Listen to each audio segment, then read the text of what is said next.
partners in land and river stewardship for the Guadalupe River watershed. This is the third workshop this week. The information that we're sharing tonight is the same information that we shared with the community in Center Point on Tuesday, and the same information that we shared in Ingram last night. And even though the information was the same, and even though the intent was the same, the crowds were a little bit different. Center Point is different from Ingram, is different from Kerrville. And one of the stories we heard last night from a Hunt resident, she told us that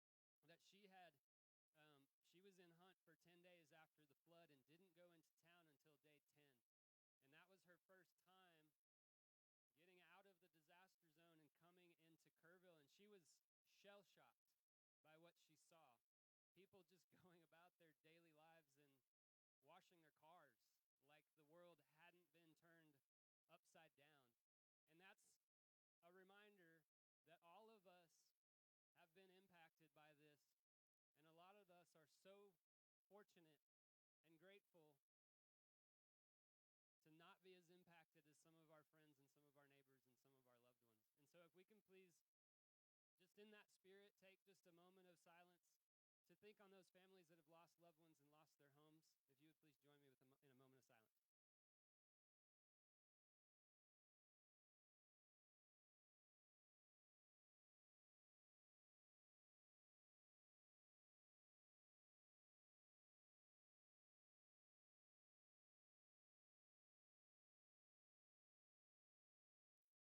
Thank you.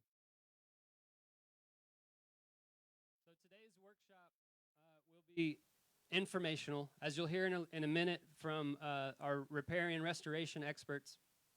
It'll be very high level. So we're just introducing concepts of what a riparian zone is, and the first things that you can do as landowners to address woody management, or woody debris that might have been collected and knocked down on your properties. This is also a space for you to speak to each other, to the group here, to ask questions. And this will be a series of workshops. That's what we're doing. It's a discussion. It's a community-wide discussion on how to allow the river to rebuild itself and what we can do as stewards to the river and to the land. And so we have three kind of umbrella goals. Number one, to be a voice for the river, to recognize and represent that immensely valuable asset that is so important to all of us. Number two is to discuss and to engage and to plan deliberately and with care a vision for large-scale and long-term restoration for the river and the entire watershed. And then the third goal is to heal. And one way we can do that is to work together to develop channels for everyday people to be directly involved with the cleanup, with the replanting, with the rebuilding, with the restoring. Because many of us have felt a tribal need to want to help, but have had limited access to get physically involved. And so it's critical for proper community healing to open up those channels, to allow people to be a part of it. And this discussion kind of helps us together figure out ways to do that productively and to not get in the way and to not make things worse. So this is very much a collaborative effort, organized in a large part by our friends at the Hill Country Alliance, who brought in Texas Parks and Wildlife, the Bandera County River Authority and Groundwater District, along with local partners like the UGRA, the Kerr County Water Alliance, the Kerrville Urban Trail System, the Riverside Nature Center, Shriner University Field Station, and the Hunt Preservation Society. The San Antonio Botanical Garden has also drafted a plan to collect seed, propagate, and plant at least 50,000 native trees throughout the Guadalupe Rivershed, and they're partnering with growers and horticulturalists and contractors to do that right. Texas A&M Forest Service is in town, helping the city inventory and mark trees to save that are still viable and that should not be taken out. And all of these people are working together because the river matters and the land matters.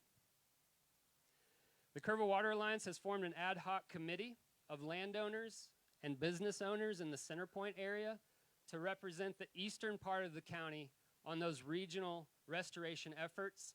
And that committee has identified Lions Park as a priority. Lions Park is on the Center Point Dam right there on the river. It is a central gathering space for the Center Point community. And so that committee is dedicated to working with the county to rebuild Lions Park better, to add more recreational opportunities, to improve access to the river, but also to use it as a demonstration site for best practice riparian management.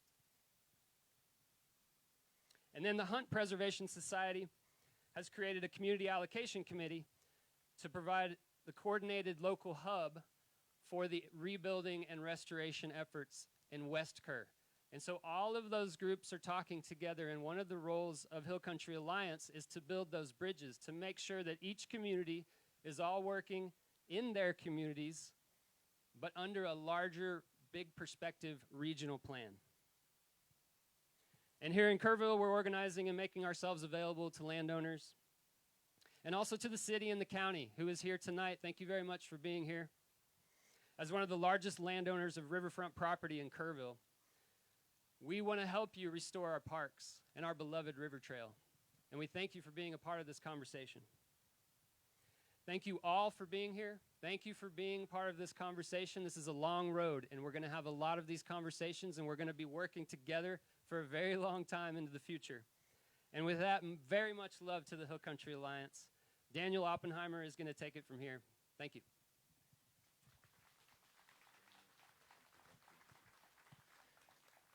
Can y'all hear me in the back?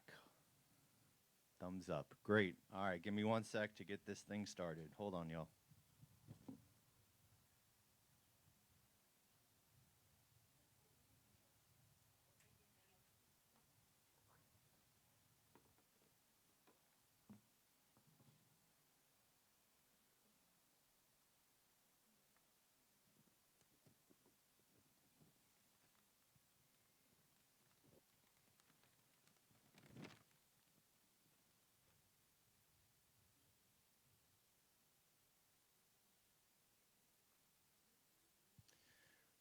All right, well, while Leah is helping set up the technology, I just wanted to thank Jeremy, to all the local organizations.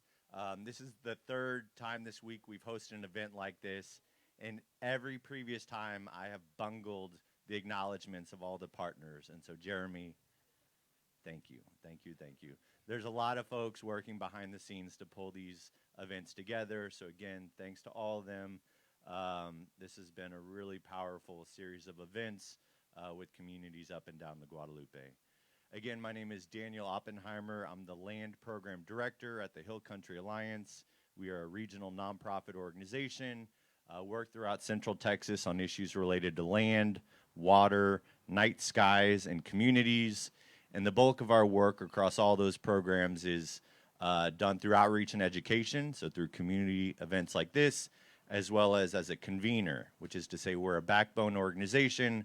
We bring together landowners, local, state, federal agencies, nonprofits, universities, and businesses to enhance our coordination and scale our impacts together.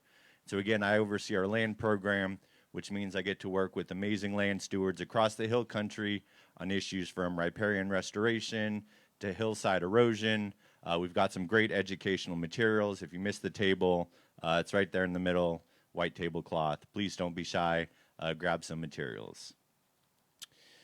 So this afternoon, Ryan McGillicuddy with Texas Parks and Wildlife was not able to join us, and so I apologize. You will be hearing a lot of my voice. I'll be speaking, covering his stuff and mine as well. We do have some great representatives from TPWD in the back. If you've got any specific wildlife questions later, I will gladly delegate those to them.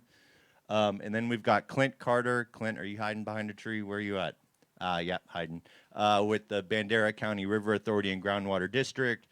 Clint is a Kerrville local and has been really instrumental putting some of these technical materials together. You'll hear from him in just a bit.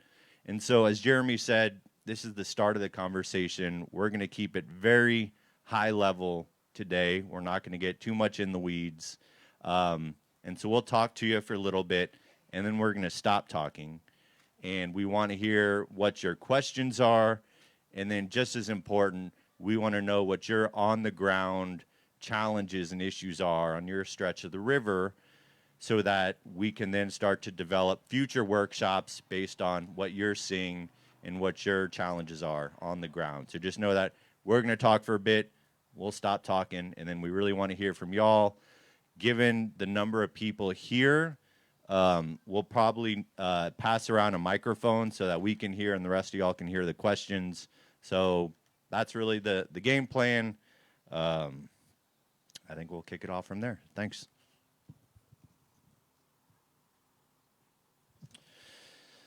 So I still don't know how to talk about the concept of healing, and so I've borrowed some words from a friend, and I think this is really why we're all here.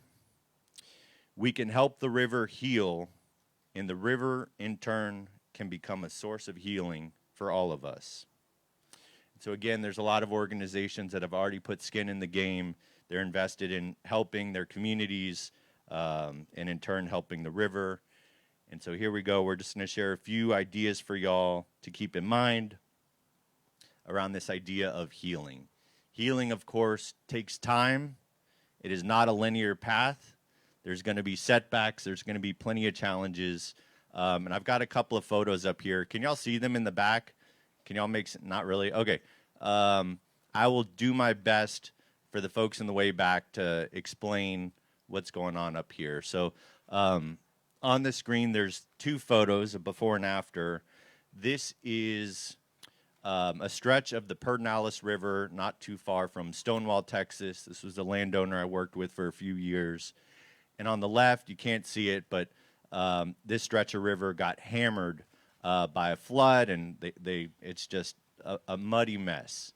And over the years, this land steward incorporated some of the ideas that we're going to share with you this afternoon.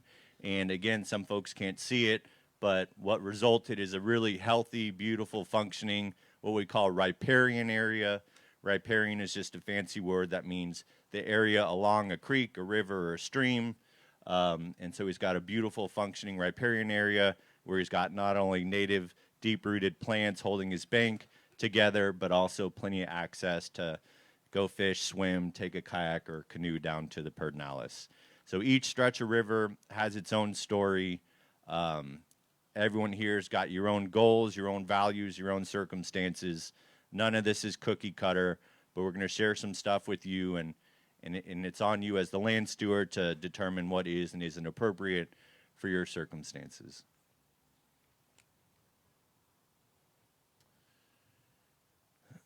So this week and in the weeks past, we've found a lot of strength coming together, leaning on each other, our friends, our family, our neighbors, to start to heal and find strength after this devastating loss and destruction from July 4th flood. And the river itself is showing signs of strength as well.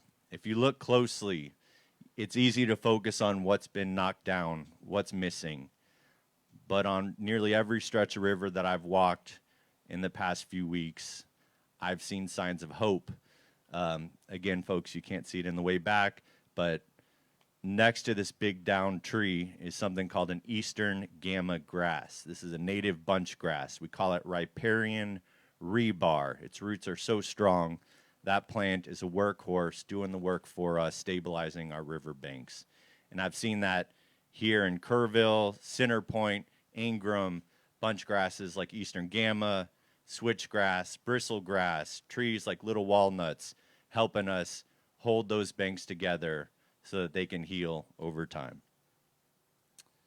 So again, Clint and I are going to share a few things with you to take back home. Some of them might feel like a good fit and some won't. But again, each of y'all has your own set of goals and values, how you use the land, how you enjoy the land. Your circumstances are different than who's sitting in front of or behind you. Which is to say, we aren't here to tell you what to do. We're going to share some information, and then it is on you to figure out what makes most sense for you given your property and your circumstances.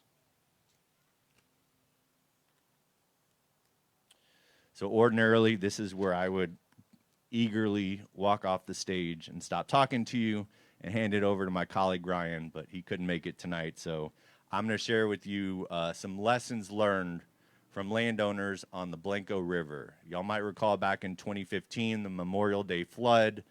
Not the same scale of loss of lives, but nonetheless, I think it was 13 folks died. And similar to here, huge deforestation, those big cypress trees all ripped out, lots of scouring, big mess. And so the next 20 or so slides are going to be some of those high-level lessons learned that we got from landowners who are maybe not in the exact same place, but in a pretty similar situation to many of the folks here tonight. Okay, and for the folks in the back, sorry, I'll keep trying to do this. On the left, you've got a stretch of the Blanco River where there's just a lot of bare ground after the river came through and removed a bunch of stuff, some trees that have either fallen or are about to fall. And then on the right is a sign of healing. With years of recovery, you see some beautiful native bunch grasses and trees starting to leaf out. All right, so again, we're going to keep it high level because this is just the start of the conversation, but in the coming months and years, we'll for sure get down into the weeds. So the first big lesson learned, slow down. The temptation is to get everything back to the way it was as quickly as possible. We want to feel like we've got control over all this chaos. But the river needs time to heal, just like we do too. So we got to slow down. And start small. Take small bites. And so for the folks in the back, I'm going to actually get up on the stage, which, sorry, to the newspaper, I think I'm going to be out of your camera angle for a little bit. So in this picture here, there's a landowner who's just taking stock of their property. They had a site visit with folks from Texas Parks and Wildlife after the flood to say, you know, what the heck do we do? Where do we go from here? And so they talked through some of the best management practices and this idea of slowing down and starting small. So in those first few months, when you're processing all the loss, all the devastation, you know, what are some small, simple things you can do in the first few months? And what this landowner did was they created what we call a targeted access area, meaning they created a row of rocks here and a row of rocks there. I think it's about 60 feet wide, and that's their targeted access area. That's where they keep it mowed and clean and maintained so they can host events and so they can easily, you know, see the river, walk down to the river, go fish, go swim, etc. But then on the outside of this targeted access area, they're letting those native plants come back, reestablish, deepen their roots, and hold the banks together. And so again, the idea is finding the right balance where you can still use and enjoy the land and the river, but also let those workhorse plant species do the work for you, stabilize your banks, help recover the river. And so for each of you, that balance is going to look different based, again, on your goals, your values, and your circumstances. But this is just the one situation with the landowner on the Blanco, how they started small. They delineated that targeted access area and then just waited to see what happened. I'm probably not going to be able to do that too many more times. So, okay, for the folks in the back, this is that same targeted access area. Can the folks in the front make sense of that? That same area that was just barren nothing. This was a couple years later, and it's hard to tell with all the ambient light, but again, they've got that mowed path down the middle so they can still see and get to and enjoy the river. On either side, there's beautiful native bunch grasses that have reestablished, holding that bank in place, helping that river heal. Here's a little better picture. You've got, again, some beautiful eastern gamma and switchgrass. You can see in the background those sycamore trees. I believe most of those came in on their own, sort of natural recruitment. In other words, when a flood comes through, yes, it removes a lot of things. It also can deposit a lot of seed. Sometimes that's stuff you want, sometimes it's stuff you don't want. But I think a lot of those trees in the back right corner are those native sycamores that established on their own. And they get a bad reputation if they're growing next to your driveway. They're known to drop limbs from time to time. And so next to your driveway, that's one story. But when they're down in the river, they're one of the few species that can grow in bare cobble. Can you imagine how many plants are happy growing up in sun-baked cobble? There aren't too many plants that can handle that type of condition, but the sycamores are one. Something else this landowner did, again, start small, take your time. They planted a few sedges and rushes and grasses along the edge of that riparian area. Again, riparian just means that area along a stream or river. Top left, that's what it looked like after the flood. And we've heard from quite a few landowners on the Guadalupe that something similar has happened. Several feet of gravel or cobble deposited on the property. And there's the question of what the heck do I do with that? I know in some cases it's astronomical. I've heard from some folks it was as much as 10 feet deep. In this instance, I think it was only 2 or 3 feet deep, but nonetheless, the same question of what do we do with all that material? And so they planted some of these sedges and rushes that grow. They need to have their feet right by the water.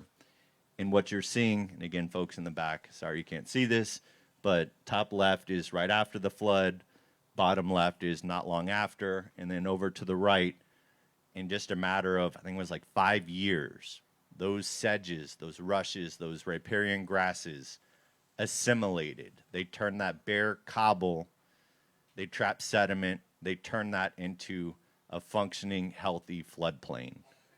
So, you know, what do we do with that rock? Well, again, it depends on your circumstances, but one idea is to just let it be and potentially plant a few of these species, and they will turn that, not overnight, but over time, into a healthy riparian sponge. Second, oh shoot, sorry, I realize I've been standing out of your camera most of the time. Second lesson learned is to use what you've got.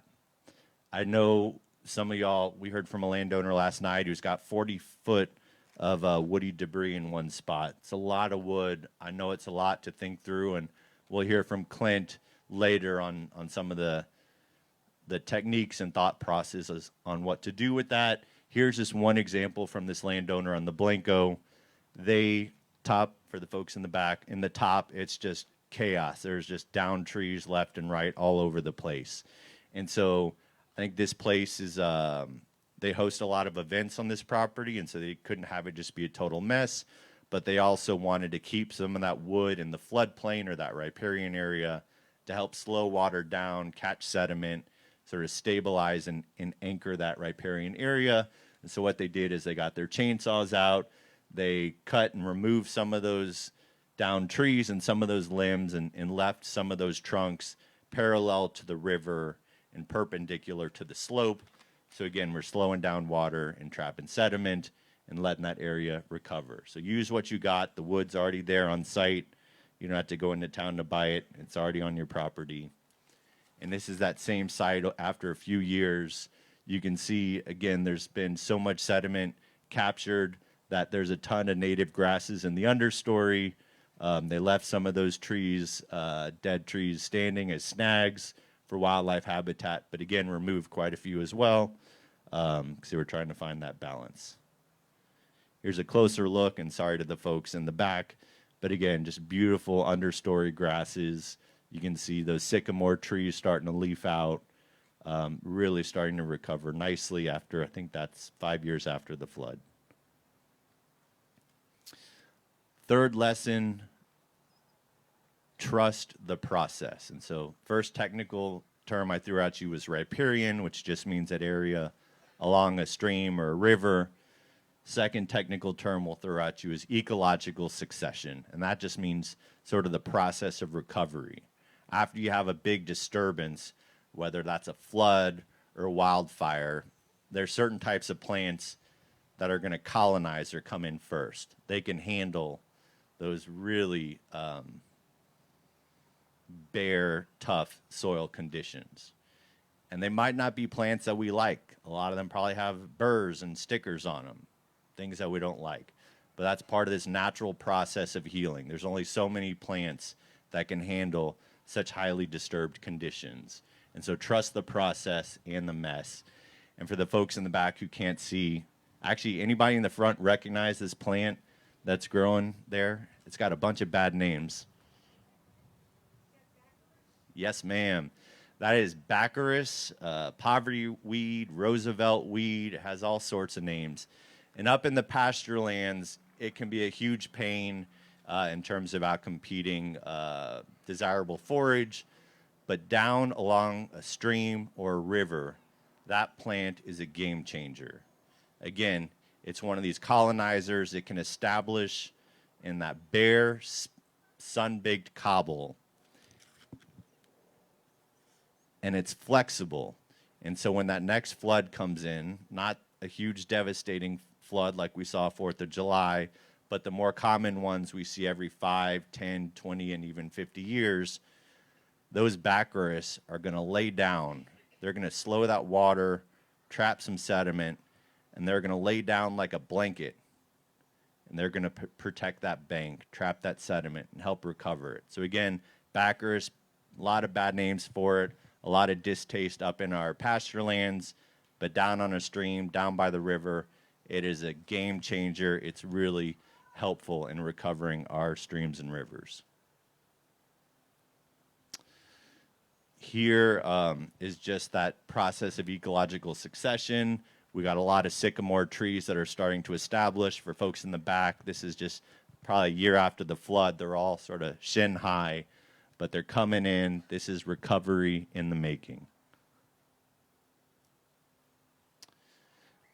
This is probably 3-4 years after that. We've got sycamores that are taller than I am. We've got some switchgrass plants starting to come in and establish. Again, that bare, sun-baked cobble. Doesn't happen overnight. But again, we got to take things slow and be patient. Healing takes time. Yeah, these pictures, really going to have to keep explaining this. So this is a zoomed-in picture. If you're just sitting up on the patio, you might say, well, hell, there's just a lot of sycamores and nothing else but sycamores down there. But if you start to do a little bushwhacking and you crawl in, you'll see there's a lot more going on. And so the same reason why some of us don't like those sycamores growing by the driveway, because they drop branches and they're just a nasty tree. That's why we love them down by the creek, because they do drop those branches, and those branches turn into organic matter. They trap sediment, they slow water, they help build back the soil. And so what you can't see in the slide, but sort of in the middle, is all those limbs and leaves that have fallen. You're starting to see the beginnings of soil starting to gather on that bare, sun-baked rock. And this is Ryan's hand. He found, again, this was probably 3, 4, 5 years after the flood. This is him scooping up about a foot of soil and organic matter on what was previously just bare gravel and rock. Takes time, start slow, but trust the process. And as these plants start to establish, they create conditions for other plants that can start to come in. And over time, you'll see some of your favorites, which we're going to get to in a second. Here it is. Anybody in the front tell who's growing front and center? Yes, ma'am. That's a native bald cypress. So bald cypress typically doesn't like to be planted in a bare cobble bank, just scorching in sunlight. That's not how they naturally establish. They like shade. They like that cool moisture. And so this is a sycamore tree. There's a bald cypress growing in the midst of a stand of sycamore trees. Again, those sycamores can handle that bare rock. They established first. They dropped a bunch of branches, started to trap sediment, build soil, creating the conditions so that bald cypress can join the crowd. Here's just a closer picture of one of those beautiful bald cypress. Here's back to that plant, Baccharis, poverty weed, Roosevelt weed. Ryan tells a story about this landowner said, well, hey, if you're going down there, get rid of all that Baccharis for me. Tear it out. And Ryan said, well, let me go take a look at things and let's talk after I, take a look. And what he found, and sorry folks in the back, you can't see this, but there are countless cypress seedlings growing amidst the Baccharis. Again, they want that shade. Those Baccharis, those sycamores, you know what else they do? They act as caging. They protect those seedlings from browsers, from native whitetail, from free-range axis. The list goes on and on and on. So again, we may not like things like Baccharis up in the pastures, but they are game changers when it comes to recovering and healing our rivers in those riparian areas along the waterways. So I mentioned floods will spread a lot of great native seeds. You'll probably see some sycamores, switchgrass growing in the coming years, but there'll be some things that we aren't happy to see spreading. And one of those plants is a non-native, highly invasive plant called Arundo donax. Has a bunch of names: giant reed, river cane, poor man's bamboo. The list goes on, and some names I can't say in public. It's highly invasive, and it grows, even though it's got a big seed head, it grows from fragments of that cane. And so in this picture, on the top, you see one of those fragments of cane, maybe 10 inches long, and it's floated downstream and found a spot to deposit, and it starts to spread roots from that just piece of cane. Bottom picture, that piece of cane's been ripped up, and you can see it's been shooting roots down at every node or segment on that cane.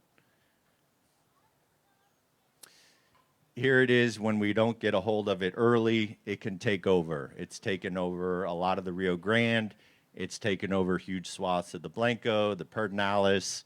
I'm sure you've seen it, whether you know it or not. Now that you have seen it, you're going to see it everywhere. Again, it's called Arundo donax. If you do have or find this on your property in Kerr County, Texas Parks and Wildlife Department and the Upper Guadalupe River Authority have a program through the Healthy Creeks Initiative to come survey and treat that arundo at no cost to the landowner. We've got some landowner packets on the table and some information about arundo. So keep an eye out for this plant. When it's small, you can just pull it out, but once it gets about this tall, it's pretty tough, and at that point you have to use the right kind of herbicide at the right time in the right way to control it safely and effectively. But again, we've got information on the table.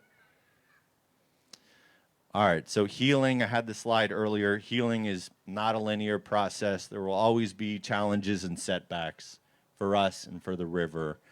Setbacks could be droughts. I think most of the hill country is still in some level of drought. It could be floods. In this case, this was a miscommunication between a landowner and their maintenance crew, and the maintenance crew didn't understand that idea of having targeted access areas and then those grow zones where you let the vegetation recover. And so they went in and trimmed down, I think, 5 years worth of plant recovery. But again, once they understood what happened, they pulled the mowers back. And I think this next slide is going to show you it bounced right back. So again, let the river heal. It can heal itself, and there's a few things we can do to help along the way. One of the things that landowner did after that miscommunication is they put up a sign, and for the folks in the back, it says, "Grow Zone, Ecological Restoration in Progress." In other words, this is communicating to, whoever's got the lawnmower or perhaps even your neighbors, hey, this is intentional. I'm not lazy. I'm not neglectful. I'm letting the river heal and recover. And so people have developed all kinds of signs, but this is a way to say, let's not disturb this part of the river because we're trying to let it heal and recover. Finally, I think this is the last lesson learned. Document, learn, and share. A flood of this scale, I mean, the fact that there's landowners with 10 feet of cobbled deposition, I honestly don't have good answers to some of the situations that y'all are dealing with. And so we're going to learn a lot. And so I hope that each of y'all will try different things as far as how to heal and recover the river. Document it, start taking pictures, stand in the same spot. Maybe it's by a tree or a T-post. Take a picture maybe twice a year, spring and fall, same spot, same angle, and just watch. That's the easiest, simplest way to document your story of how that river's healing year after year after year. And share what you're learning with your neighbors. We're all learning. There's a lot to learn, and the best way to do it is not from me or anybody else talking at you, but landowner to landowner, sharing what you're doing, what's working, what's not. All right. So again, today is just the start of the conversation. We tried to keep it pretty high level. We didn't get too much into the weeds. And now I'm going to turn it over to Clint Carter with the Bandera County River Authority and Groundwater District. A big impetus for putting these events together was the questions that we're all getting of what the heck to do with all that wood. And so Clint did a phenomenal job working with some partners to put together this new resource. Does everyone have a copy that was on the table? If you don't have a copy, will you raise your hand and we'll make sure to get you one? All right. So again, every landowner's circumstances and goals are different. We're not telling anybody what to do, but this is a resource to help you think through, what are some ideas for what might be or might not be a good fit for you. Everybody, thanks for your patience. Thanks for listening. Thanks for being here. I'm going to turn things over to Clint Carter.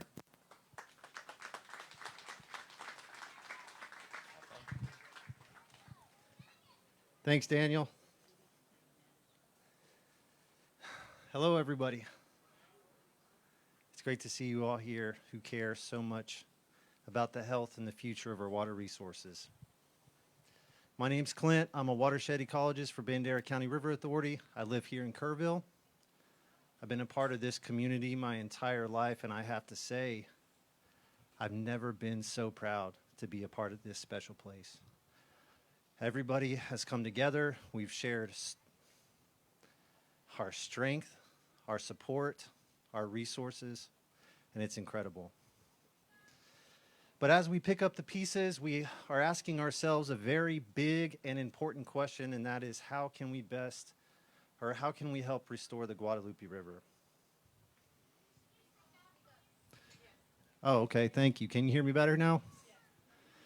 Okay, the big question that we're asking ourselves, how can we help restore the Guadalupe River? I'm here today to offer a small piece of that puzzle, the tip of the iceberg, if you will. I'm here to introduce a new resource. This is the Woody Debris Management Guide. I think everybody's got a copy now. This resource was a collaborative effort between local and regional partners that have all come together to create this for us, to give us some ideas on how we can think about some of this organic material that's been washed up from the flood. The mission is simple, and that's to simply raise awareness about the benefits of woody debris and the role that woody debris and dead wood can play in the restoration process. But if you look at your handout, right in the heart of your handout, you'll see the big, bold letters with a simple message that says, dead wood is good. And I love it. It's clear, it's direct, there's no beating around the bush. And now my job is to convince you that, yes, dead wood is good. We know that woody debris and brush piles, they're not always desirable. They don't always look clean and neat. But I'm here to say that dead wood is crucial for the restoration of our river. And I know that we have an incredible amount of debris and trash in areas so far away from the river, in these high terraced areas from this unprecedented flood. And I want to reiterate that that's not what I'm talking about. That's not our intention here. We're talking about the stream, the riparian area that Daniel was mentioning earlier, the low-lying flood-prone areas. This is what this guide is really targeting. So the Woody Debris Management Guide lists several benefits of woody material. I'm certainly not going to get in the weeds with every single one, but I do want to say it's crucial for the restoration. Woody material provides protective cover that act as nurseries for the recruitment of our native species like our cherished bald cypress, our sycamore, our pecan, our walnut, various sedges and grasses, all of which play a crucial role in a healthy river system. I want to jump topics just real quick and introduce a simple wildlife management concept, and I'm really glad that Daniel talked about it earlier. Guys, it's no secret. We have an overabundant deer population here in the hill country. Would you agree with that? What do these deer love to eat? Juicy, young, fresh, baby cypress. So that's something that should be considered in our restoration process. We certainly cannot be caging every single cypress transplant. If it were up to me, I would tell you guys to head on down to Gibson's and get your hunting license. Seriously. We need to fill our tags within the law, of course. I'm not suggesting anybody break the law. We have Parks and Wildlife folks here with us. So just for clarification, it's something to be considered. But speaking about that, woody debris and brush piles, they act as a wonderful protective cover for the recruitment of these saplings. Woody debris also helps to slow down surface water runoff. And that's a big deal. By doing that, we're promoting groundwater infiltration, which leads to higher and more sustained base flows, which is a key component of long-term water availability. The guide is also equipped with a decision matrix. You can see that there in the box. It starts by identifying a feature and then a description of that feature and a suggested action, followed by the ecological benefit of that action. Now, I'm not going to go through all of these with you. I would love if you guys have questions or want to work through some of these, maybe in a smaller group setting or maybe during the Q&A, that would be fantastic. I want to say this isn't a one-size-fits-all approach. It's not meant to be prescriptive, and we certainly couldn't list all of the scenarios that you would come across in the field when you're trying to decide, should this debris be left in place or should we take it out? The intent is more so to provide some options to get people thinking like the river, thinking about the ecology of what's going on in these river systems, and understanding the role that both living and non-living parts of the environment play to make up the greater whole and help restore the river.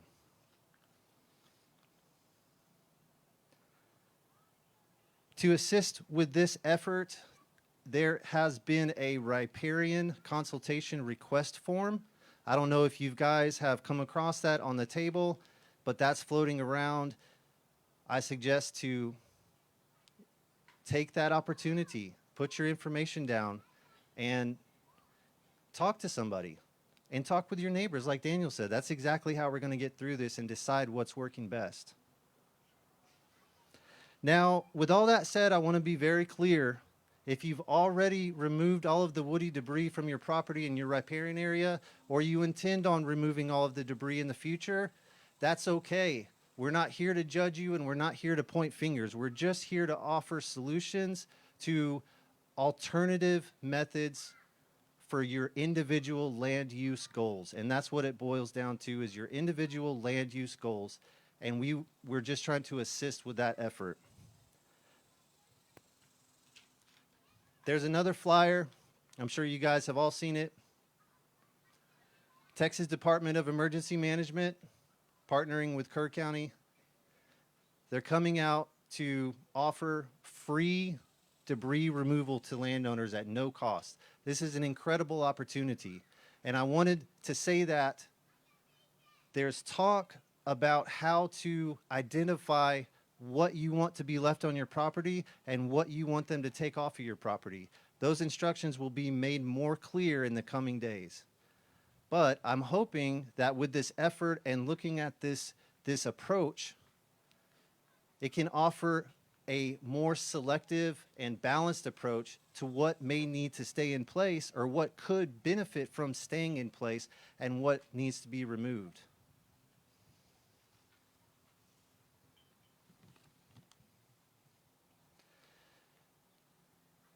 Like Daniel said, we're not up here to talk at you. We really want to open it up to you guys and hear from you guys and be a part of the conversation. But as we move forward, please remember the guiding principles of this effort, which is to take it slow and to be selective. And more importantly, let's keep these conversations going, and let's keep doing everything that we can to protect this incredible resource. Thank you so much for being here.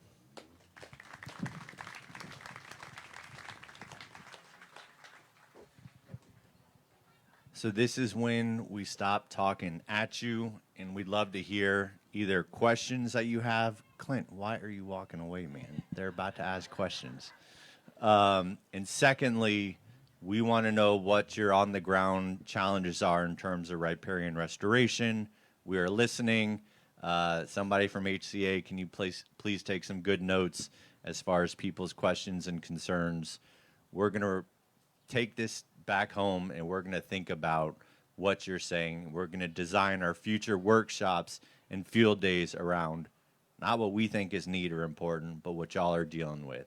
So again, HCA coworkers, please help take some good notes. All right. Yes, ma'am. Let's maybe... all right, Jeremy's, yeah, if you got a question, just raise your hand, but wait, and we'll get a microphone to you. I just want to know, I haven't heard the word chipping. Chipping, yeah, we got that question in Center Point. You know, again, there's a lot of options for what to do with this woody debris, and each landowner, it's both an opportunity and a responsibility to figure out what you want to do with it. You know, in this resource that Clint mentioned, we talked about, you know, where and how to leave wood in place. We've heard from folks who are going to use wood to make furniture, memorials, art.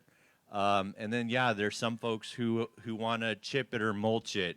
I don't know if any of the local governments here offer that type of resource. If not, I suspect you're going to have to find a private local business. Maybe it's somebody who's got a cedar eater business, and maybe they've got a hydro axe or some type of mechanical device that can shred it for you. I wish I had a good answer for you. But I don't know if anyone has a good answer as far as what resources are local and available to help with chipping or mulching. I would be. Oh.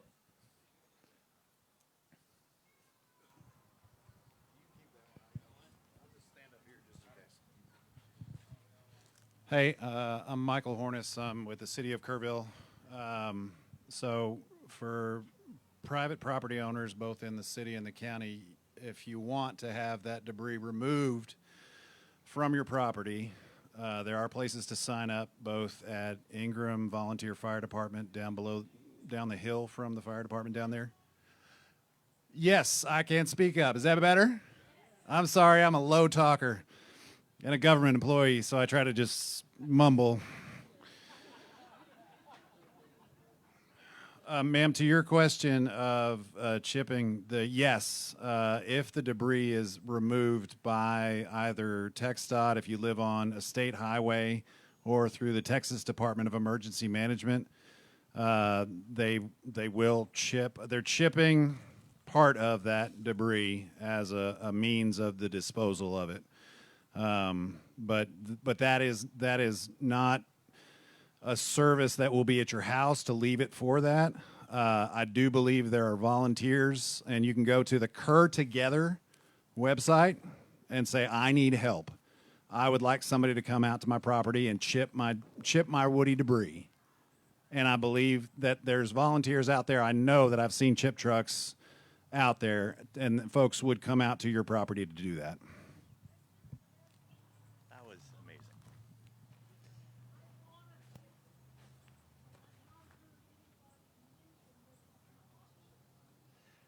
So just to underscore, chipping is an option. What's the website one more time? Cur Together?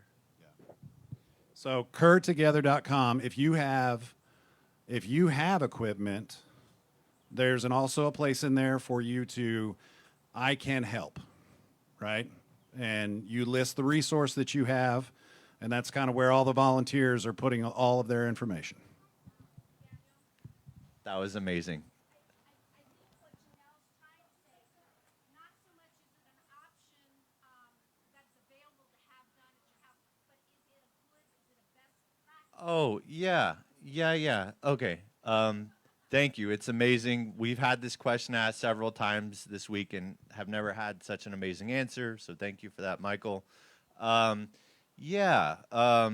So let's see. So Clint's resource, again, we kept it pretty high level. We didn't go through everything, but one of the principles, leave what lives. And so in other words, if you've got those plants that somehow withstood 20 feet of flood and all the terrible things that came with it, let them do their thing. They're holding your riverbanks in place. Let them be. And then keep what covers. And so, yeah, if we've got bare ground, we want to try to cover that up, whether it's with branches, tree stumps, or, some mulch is great. Mulch is great.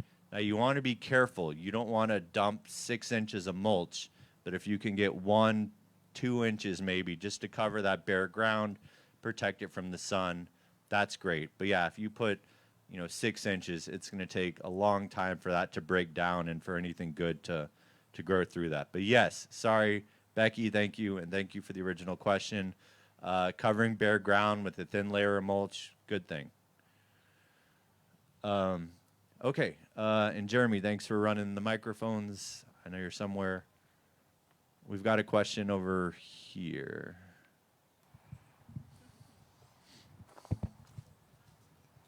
Oh, here and then here. Oh.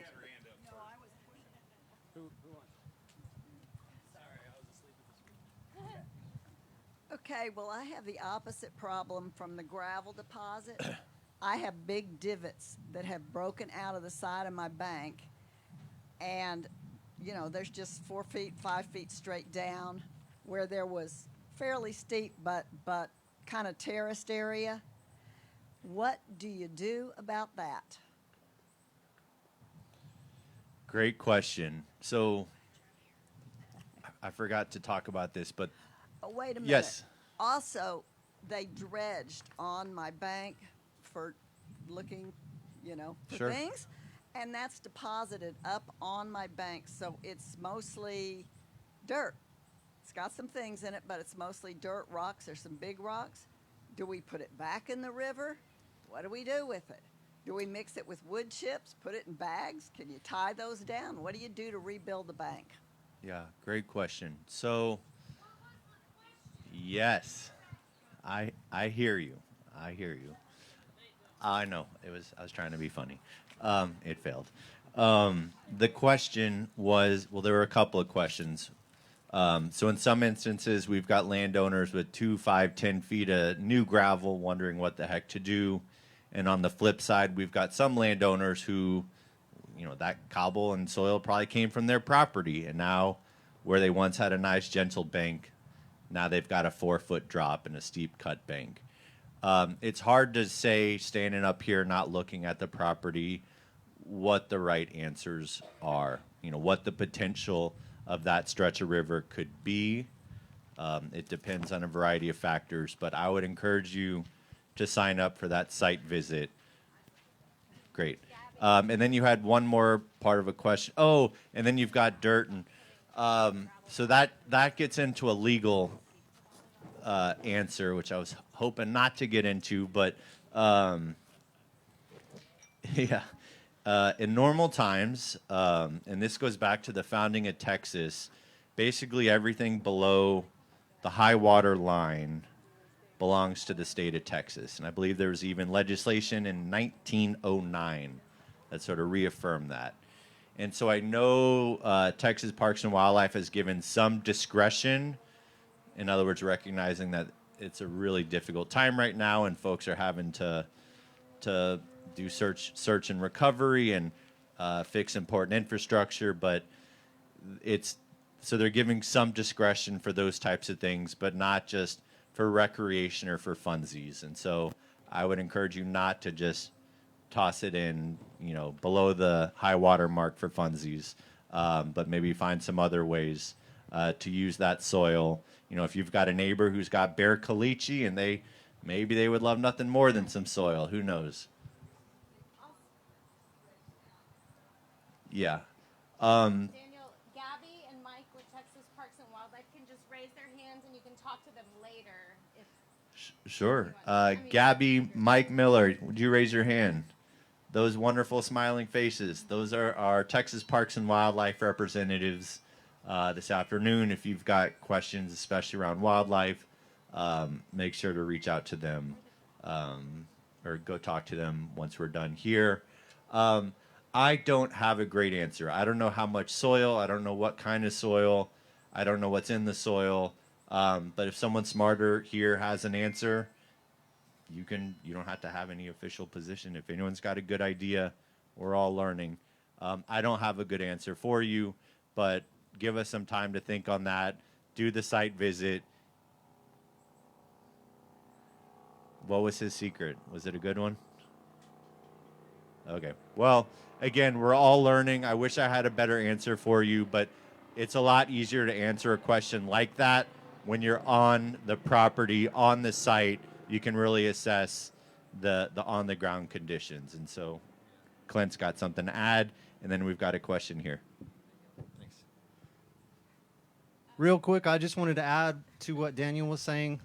A general rule of thumb, and I've seen this in a few areas, it's a good idea to keep in mind some of these large cobble deposits and gravel deposits that have been excavated and removed by heavy machinery and deposited on the banks. Where you put those deposits, it's a good idea to not smother your trees or any existing trees that are there. These trees that have survived, they need their root flare, which is the base of the tree that extends out. We need to keep that exposed in the interim. Just a general rule of thumb. To go back to the earlier question, it's like when you mulch, you don't make a volcano and go up the trunk. Yeah, you spread it out more like a donut. Same concept. Sir, do you have a question? We'll go here and then over here. I have an observation and a question. First of all, just from personal experience, cedar mulch. Oh, yeah. Cedar mulch takes a long time to turn into soil. Some of these other softwoods will turn into soil a lot faster. So keep that in mind if you're mulching any cedar that accumulated. My question: you said something. If it's growing, leave it there. And going back to the beginning of your presentation on the Blanco River, at least on our property, we lost a lot of softwood trees, the wild walnuts, the cedars. Many of them were dying anyway because of the drought. What happened with the live oak trees, and there were live oak trees ranging from 4 to 12 inches in diameter, they didn't come out of the ground, but they broke off maybe 2-3 feet off. Did they have any experience in Blanco about those trees coming back? Great question. So the question was around trees that may be alive or questionably alive. And if I were smarter, what I would have said at the beginning was, if that dangling tree isn't imposing a safety risk, if it isn't dangling over your house or where you picnic and you've got space to leave it be without someone getting hurt, leave it. But if it poses a safety risk, I should have said that before, take it down. And so the question was specifically around oak trees that may have gotten hammered and perhaps they're knocked, they're snapped off. We've also heard similar questions around bald cypress that have been girdled or the bark removed from all around the tree. Depends who you ask. It's kind of like back with Winter Storm Uri, 2021, especially up north of Fredericksburg. Generally, the advice is if you can afford to leave it there, in other words, it doesn't pose a safety risk, and you think it might have a chance of rebounding, give it a year, keep an eye on it, see if it starts budding back out. Now, again, if it's a safety risk, the way it's dislodged, do what you need to do. But if you can afford to leave it be and you think there might be a chance, give it a year. On the Blanco, and I know your question was around oaks, and I'm pivoting to bald cypress. If it's totally girdled, more than likely, it's probably not going to be able to transport water and nutrients. But my colleague Ryan did say from time to time, landowners would say, well, hell, I'll just leave it because I don't have time to deal with it. And I'm not saying it happened all the time or most of the time, but on some occasions, even those girdled trees stuck it out. So if you can afford to let it be, and you got plenty of other things to deal with, let it be, see what happens. And I guess the better advice is talk to an arborist.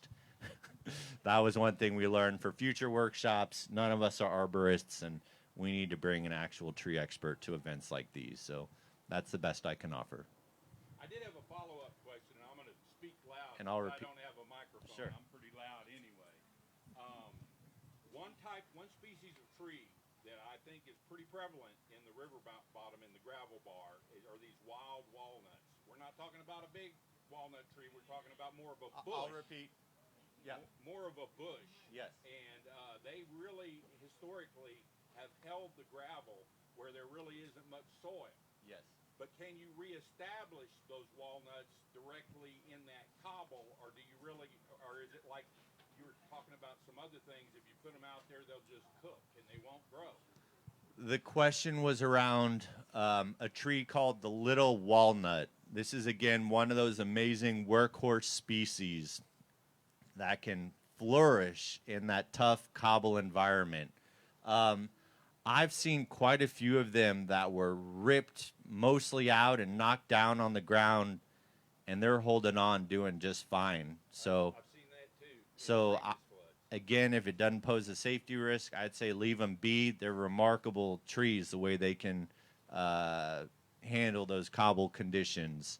I don't know. We're in the process of working with the San Antonio Botanical Garden and a whole bunch of other folks to figure out where and how we're going to source and ultimately scale tens of thousands of tree species. I know that bald cypress and sycamore, and I think pecan were on the list. I think little walnut's on the list too. I just can't remember. There's a lot going on right now. Well, they need to be, and you can check with a wildlife person on this one, but the deer don't seem to like those very much. Yeah. Little walnut, folks. Yeah, it's an amazing tree. Ma'am, yes, you've been patient. Okay, I've had a number of people ask me questions, partly because I'm a master naturalist and they think I have all the answers. No, I don't. But they've been asking me about these trees. If you cross the City Baker Bridge and you look below the river on the right side, all those trees laying down. But they look like the roots are still in the ground. Are they going to survive and maybe shoot up new growth? Can they be left alone and see what happens? So, do you want to talk? Shelby can talk to that particular site. The question, sorry, I'll repeat it, was here in Kerrville, there's a site where there's a lot of uprooted trees where the big root wad is still attached. And the question is, what the heck's going to happen? I will just say that I've seen a lot of these trees with the root wads pulled out, including those little walnuts that are resprouting right as we speak. And so, in general, I think a lot of these species, as long as they've got some of their roots still intact, are going to resprout. Are they going to be that same amazing century of a tree? No. But I'm going to let Shelby from UGRA talk to that particular site. Thank you. Yeah, speaking specifically to Louise Hayes Park, where all that's laid over, like you said, there are a significant amount of trees that part of the roots have been pulled up, or maybe none of them, and they're just completely leaned over. So we were really lucky that we got to go with the Texas Forest Service as well as a bunch of city park people and go through and kind of talk through what trees are going to survive that. And they were pretty optimistic about a fair amount of them surviving. And I know the city has done a lot of work to go through all of their parks and mark the trees that they think can live. So it's been a huge effort for them to try to save the ones that the Forest Service recommended could possibly live. They're really, I'm sure a lot of them will die in the next couple of years or so, but they want to save as many as possible and hold on to as many as possible. So I will say to that, they have marked a ton of them, probably overmarked a little bit, which I prefer, and hopefully a lot of those are going to stay. The Forest Service was pretty, I'm not an arborist again, as Daniel said, we're not arborists, but they were pretty positive about how they thought some of them could survive. We heard a general number was if it's the angle isn't as acute as 30 degrees, then it's possible it could still survive for some general trees. So that's a pretty sharp angle. We're hoping that a lot of them in that area are able to survive, and the city's been working really hard on that. Thank you. Yes, we've got a question back here. If you can wait 1 second, we'll get you a microphone.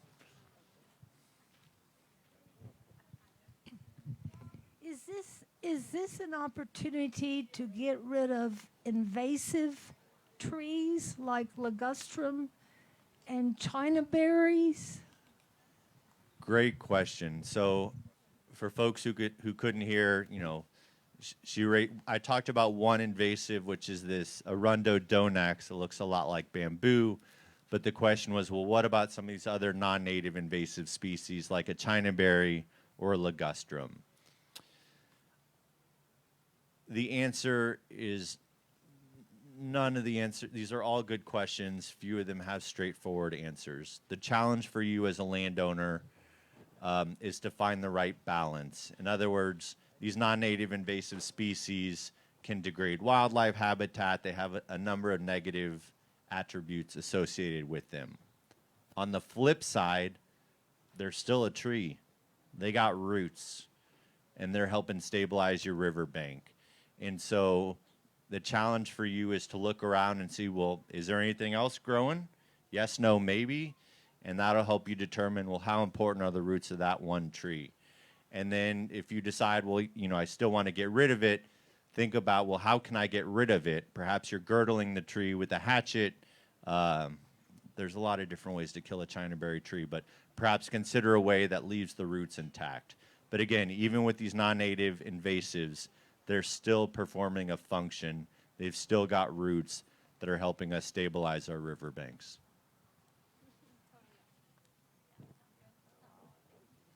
We've got a question here and then a question here.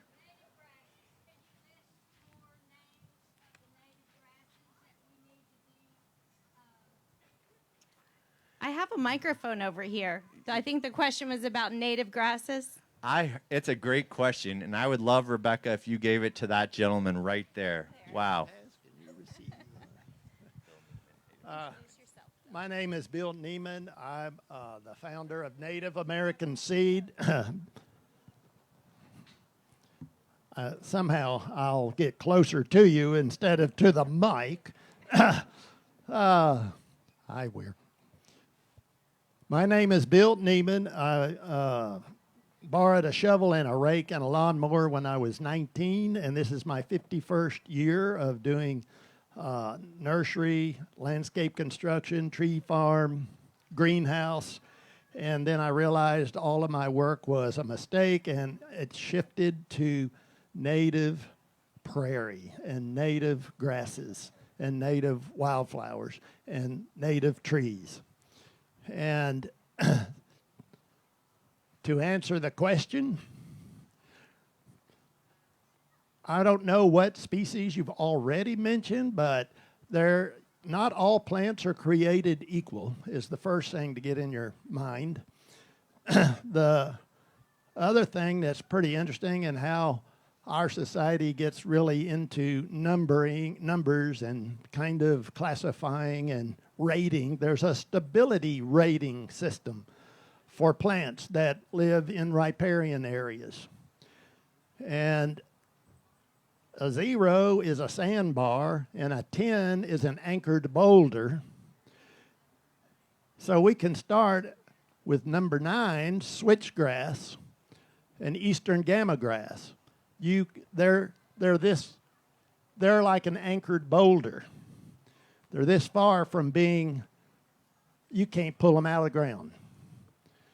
There's a lot to talk about with the grasses and the role, and I don't think that's really appropriate to overload people, but you're asking these 1,000-year-old trees to hold up this mother woman that from time to time gets really mad, and she has good reasons to get mad. Otherwise, we've got this mindset that we think we have to have a carpet right to the water's edge. And so those poor 1,000-year-old trees are left out there alone to do the work, and they couldn't do it.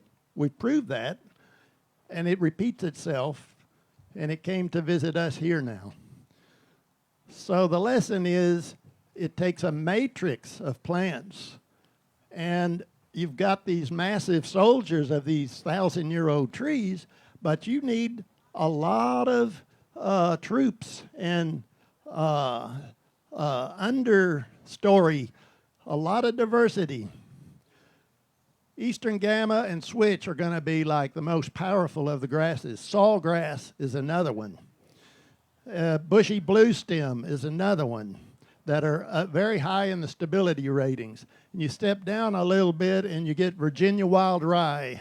And in some places, if it's like on a cut bank, you would be Canadian wild rye. And then there are dozens of others, but steps down a little more, and inland sea oats. But putting them all together, the root systems are so dynamic, and they begin to interlock and interweave, and they each play a role. And they're all talking to each other, and they're talking to the trees. And of course, they're talking to the mother river. One thing I would say, and then in closing, well, shall I, or do you want to? No, you go ahead. There was a person among us that was so in love with our rivers, and many people regarded her as the queen of the rivers in the hill country. The first day I ever met Daniel Oppenheimer, he was under her wing out on the Nueces River. But she teamed up with another gentleman who's a rangeland guy out of San Angelo, but together they put together this remarkable riparian manual for landowners, and it's full of the names of the plants and pictures of them and what they do. So this would be crucial to have this. I would like to close one thing, though, and give this up. But here we are, mostly gringos.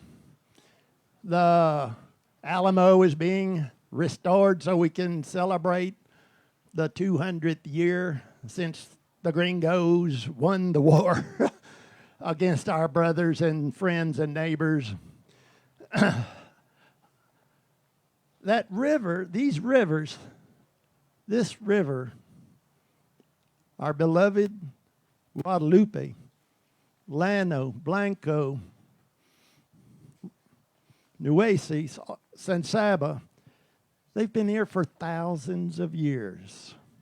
And so it's really hard for us to really, in earnest, speak with authority. She is the authority.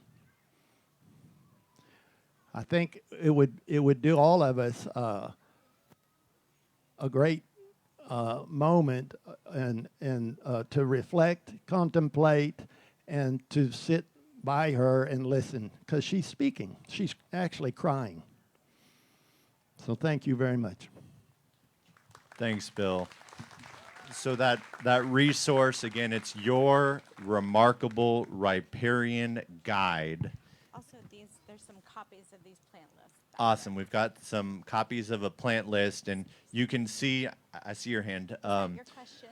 You can see a free digital copy if you just go on the internet, look up Your Remarkable Riparian Guide. It was created by Sky Louie and Steve Nelly through the Nueces River Authority, and you can get a free digital copy. They are kind of expensive, but they're worth every penny. In the industry, we call them the Riparian Bible because there's nothing else like them. So definitely worth a look. And then, yes, ma'am, you had a question here. Here. In town. I'm not a huge landowner, but just driving across the bridge, I noticed that a lot of the understory is gone. A lot of the wild vegetation is gone. So it basically left the middle of our town open for whatever comes, like this flat area right here. With all the extra gravel that people seem to be talking about, could some kind of water break be built? I mean, you have the water come off the river all the way to the play area. I'm thinking if we have some kind of like mini seawall that at least keeps the water at least 2-3 feet from hitting the other areas, would maybe that would be a suggestion of what to do with the extra gravel?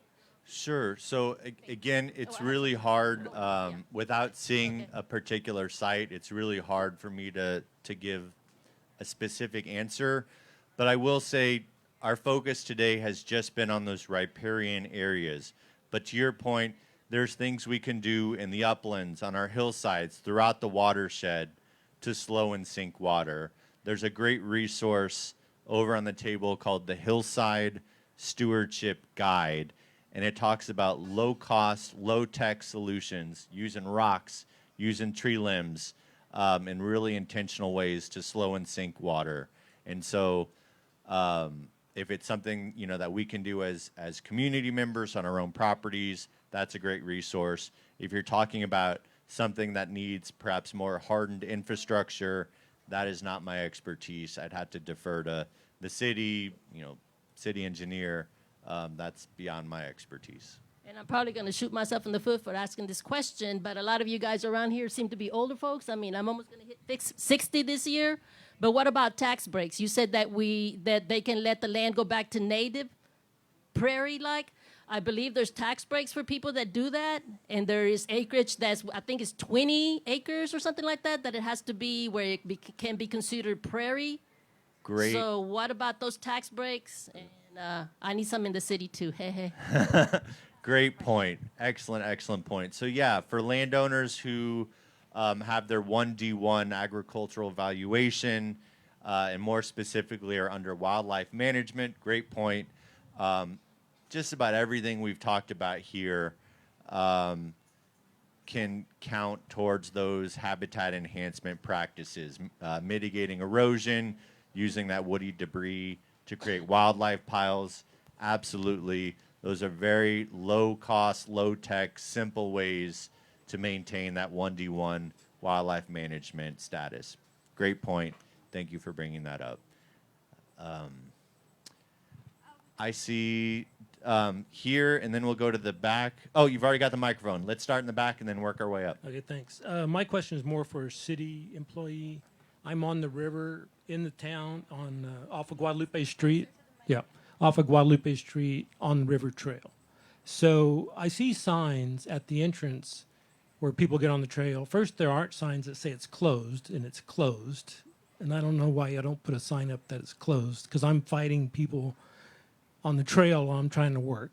But there's a sign that says, don't cut trees that are marked with blue paint.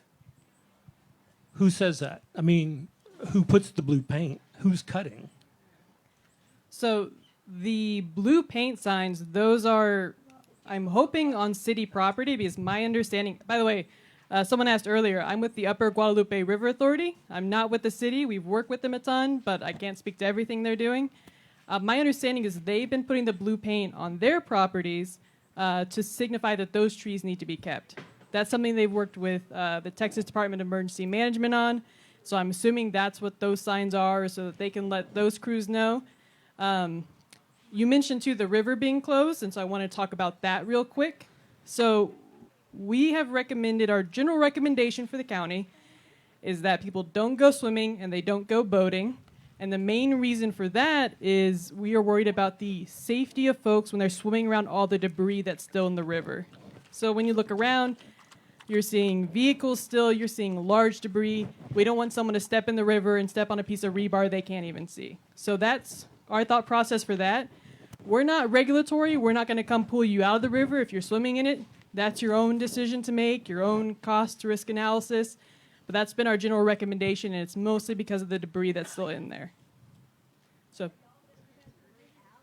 the question was, are we going to get the debris out? So the Texas Department of Emergency Management, they have plans to pull all the debris out. So they're working right now on the roadways, and they're working on getting debris off of private property. Earlier, Clint mentioned this flyer that I'm sure many of y'all have seen about private property debris removal. So to get to the river and clean out some of those portions, they're specifically worried about cars and large debris and things like that. You're going to need to contact these folks. There's a phone number at the bottom, and let them know that you have debris in the river near your property, because they're going to need to be able to access all of that. We know a lot of the river around here is privately owned access points, so for them to be able to get in and actually remove some of that debris, they're going to need to have agreements with landowners for them to get their equipment and access through the property there. So I definitely recommend, if you have questions about debris removal, if you want it to be done a certain way, if you are worried about debris that's in the river near you, give those folks a phone call, because they need to hear from our community and figure out the best way that they can help us. So hopefully that addresses that. And before we take your question, just to tie together what Shelby said and something Clint said earlier, the landowner, you're the boss, and we don't yet know. They're going to update that flyer with the instructions for maybe it's a red X or a blue X or a yellow arrow or whatever it is. We'll know that soon enough. But as the landowner, you're the boss. If you want something to stay and you want something to go, it is your opportunity, it is your responsibility to communicate with whoever's on that skid steer. That stays, that goes. You're the landowner, you're the boss. It's up to you. Yes, sir. Yes, the river has changed its course in many areas, and if you look as like a bird's eye view, if you will, before and after, you've got enormous pieces of land that have been taken away from landowners, and then enormous pieces of land that have gained on the banks of some landowners, where a lot of these policies that you're talking about, the landowner that gained land doesn't own it. It's owned probably by the county or state or some government. Are they going to follow the same policies that you're talking about here, or are they going to just leave that cobble alone and just let it sit there forever? Let the river do what the river does. Amazing question. Wow. The best that I can offer is to cite what Texas Parks and Wildlife Department has said, which is, again, in ordinary times, below the high water mark, if you want to be dredging or taking anything out, you need a sand and gravel permit. Currently, today, they're offering discretion to people who need to pull stuff out for, again, I'm not a lawyer, but, for search and recovery, if something is impeding a water diversion or some infrastructure, yeah, for those legitimate concerns, you can pull that gravel out. But if it's just to enhance your swimming hole for funsies, that is still a no-go. That is all I can offer you. I am not, nor do I aspire to be a lawyer. It's an excellent question. If y'all have something to add, please save me, but I will say I'm also not a lawyer. That is a great thing to preface this with. If your concern is about property loss and property gain and kind of thinking about what the new boundary is for your property, I know they're very busy right now, but I would recommend reaching out to the Kirk County Central Appraisal District and see if they have any recommendations for how to go forward with that. I do not think there will be large changes of giving land, taking it areas that the river has moved and putting it back somewhere. That would be difficult and impossible to do. So if your concern is, I have 15 less feet, this person, a mile downstream has 15 more feet, I would reach out to the Central Appraisal District and see how that will affect your property and if they have recommendations or guidance going forward on that. But one part of my question was, what is the owner of that property, whoever they may be, could be a government? Are they going to follow the policies of replanting and putting in new foliage? Or are they going to leave it to do what it does? Just let it sit there. That would be up to the property, the landowner. So, for all of these guidances, we would love for best management practices that restore the waterfront, but it's up to the property and the landowner to actually choose those decisions and to follow through with that. But the landowner is the government. If it's something specifically on like county or city property that's changed, I would refer to them and see what their plans are for it. I think they're going to take it as a case-by-case basis, and they want to restore it probably as best as they possibly can, but that would be up to them as the landowners. Do you see any more? Hands up. Let's do a couple more, and then maybe we can break it up, stretch our legs, and come talk to us in smaller groups. Let these folks start to set up. Is there anyone from the city that can tell us when stage 4 is going to go away and what needs to happen for it to go away? Michael has left the garden. Okay, so the question was, and this is for the city, but I will try my best to answer it, is do they have any ideas about when stage 4 will go away and what will cause that to happen? So the city mostly bases their water stages, their stage 1 through 5, about how much you can use irrigation outside on your lawn. They base that on their water supply. So right now the city is relying, to my understanding, I don't want to misrepresent them, but they're relying on the 14 different wells they have around the city, and they're relying on groundwater right now because they're still working on getting their plant up and running. So when they say they're at stage 4, a big reason for that is that they don't have their full services back up and running. So it will probably take them getting back to that point, even though we have a lot more water in the river right now than we usually do. They're not able to be using that. They're using their well water. So I imagine the stages will change as time goes on, and they're able to get their plant back online and operating in the same way that it was before. Thank you. All right. Oh, we got one more question. Yes, sir. I grew up in the hill country, and I've worked on ranches all over the hill country. During the Depression, the government came in and put swales across the hills and whatnot. And if you know what you're looking for, you can spot them when you're out on these ranches. But most of them have been backfilled for years and are not doing what they were designed to do. Is there anything that Upper Guadalupe River or some other organization could do to help recut some of that stuff? And I know that a lot of them have gone away because roads were cut through and nobody did anything they wanted a nice smooth road. Sure. Great question. So yeah, there's a long historical legacy of land management on a lot of these ranches, including old swales that perhaps have filled in or don't quite work the way they did 100 years ago. I have a piecemeal response for you.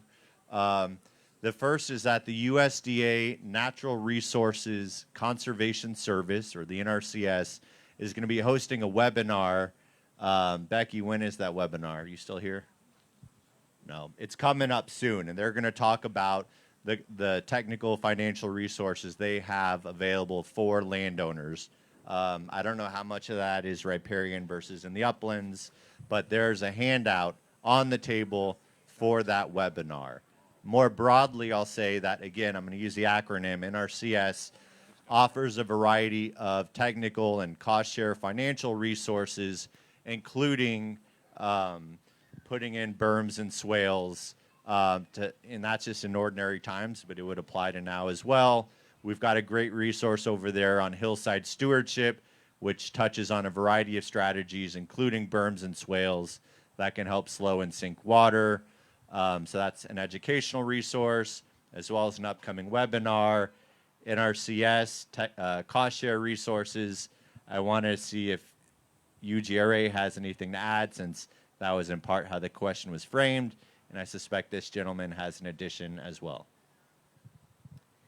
So I think what Daniel said really gets down to it. NRCS is really the folks who do that kind of work now. So they have what are called EQIP programs, EQIP, and they cover a wide variety of topics. And those programs are made to help landowners, especially on larger ranches and properties like that, manage their land and kind of finance those big projects. We don't have a history of doing projects like that, but NRCS definitely does, and we work with them wherever possible. So I recommend reaching out to them about it. We've got some great local agents. They just mentioned, actually, there's a webinar tomorrow that's still available. Yep, so the flyer's right on the table. Please grab that. So yeah, for everyone in Kerr County, your local NRCS agent, your district conservationist is Nathan. He's a delightful guy. His office is, I assume, in Kerrville. Look him up. Great guy. Would be happy to talk to you about some of those resources. And I think we might have a closing word, a brilliant, insightful word of wisdom to perfectly tie up this event. I just had one question, and it's multiple choice. It's either A or B, and this is it. There's been some work done on our property where they have gone as part of the search and rescue and search and recovery, and they've actually pushed the debris up into windrows, long rows of debris, and they've oriented these windrows parallel to the flow of the river. And I understand why, because if the river comes up again, they want the water to be able to get through. In the long term, though, is that good or bad? Or should they be oriented perpendicular to the river in order to catch silt and stuff like that? Which way is the right way? If I want to leave a bunch of that stuff down there to make soil eventually, should I have it oriented parallel to the river or perpendicular to the river? A or B? Great question. I've already forgotten which is A and which is B. However, at the very beginning of the presentation, we saw an example from the Blanco River. Nope, went too far. Where this landowner had, it wasn't a bunch of cobble, but same principle of physics. They had a whole bunch of woody debris. What the heck do I do with all that? In their case, they bucked it up with the chainsaw. They got rid of some of it. And then they put those logs. Ryan loves to do this. I make fun of him. If the river's going this way, he says, parallel to the river, perpendicular to the slope. And what that does is when you get that during a normal flood event, that 5, 20, 30, 50-year event, and you've got water coming down that hillside, it's going to slow that sheet flow, slow it down, absorb it into the riparian sponge, trap that sediment, start to rebuild that soil profile. So we're not standing on your property. I don't see the nuances, but in general, that's a great concept for slowing water during those lesser flood events. Great question. Thank you all for your patience. Thanks to our hosts for making this happen, to Trailhead, to Jeremy. I'm going to stick around. Clint, can you stick around? Shelby's going to stick around. Mike and Gabby, can you raise your hands? Gabby, raise your hand. Gabby's with Texas Parks and Wildlife Department. Who else is here? Who's a great resource? We're going to stick around. Let these folks set up. Stick around. Let's keep the conversation going. Let's hear some great music. Thanks, everybody.